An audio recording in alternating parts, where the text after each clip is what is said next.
was a very quiet morning, Saturday, 6:30, the last day of the Feast of Tabernacles, the happiest of all the days of the feast.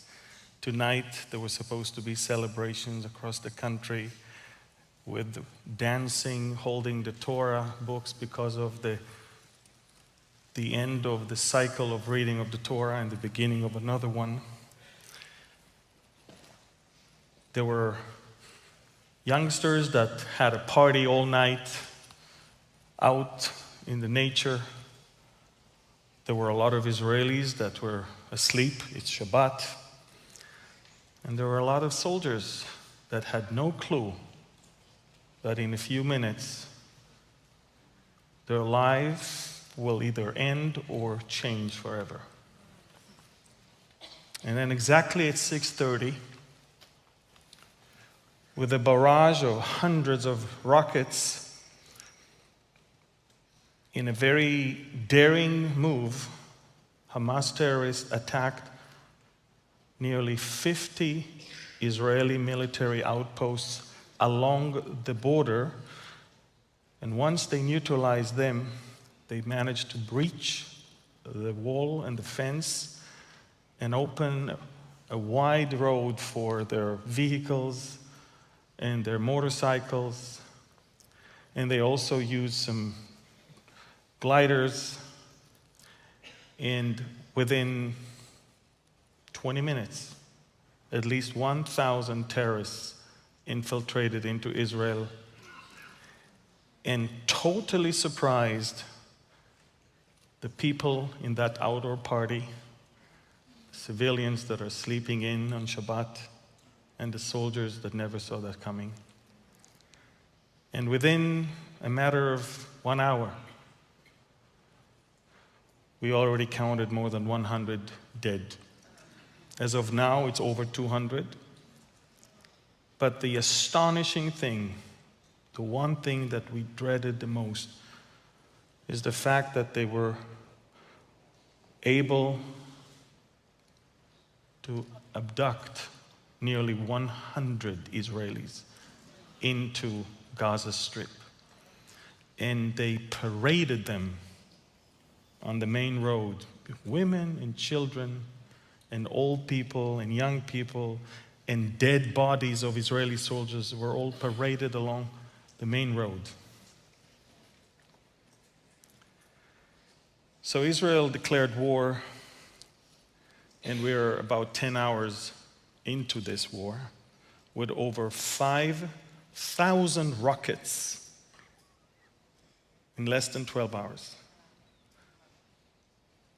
Another disturbing thing is, which leads me to believe that there is a country behind it and not just a terrorist organization, is the fact that in a very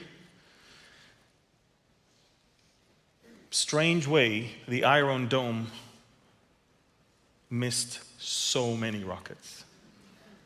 And there were direct hits in so many places. And Hamas basically declared, we neutralize the Iron Dome.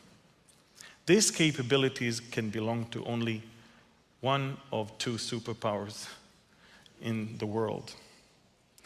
And let me guess that it's not America. We are dealing with Russia right now. Only Russia could train them to use drones and drop bombs from the drones.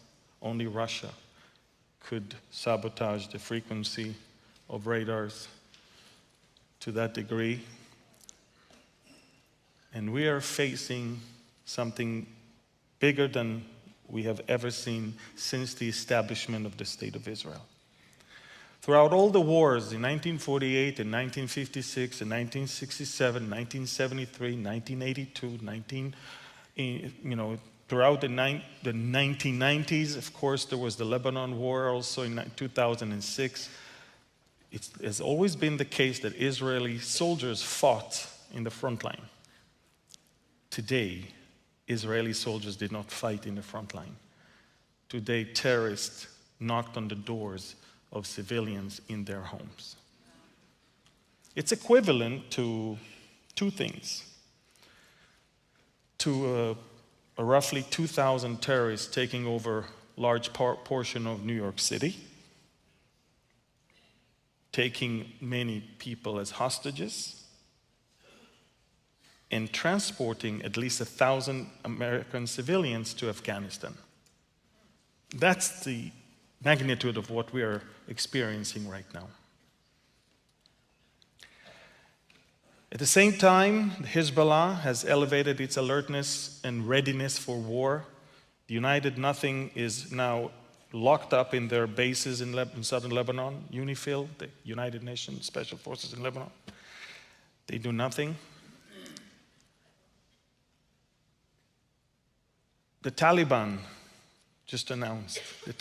in Afghanistan just announced that they're ready to go and liberate Jerusalem if only the other Sunni Muslim countries allow them free pass all the way to Israel. The second and the third armies of the Egyptian military are now on the highest alert. And we are facing an existential threat. Now, I'm not afraid. And I'm not afraid because I know that he that keepeth Israel shall neither slumber nor sleep.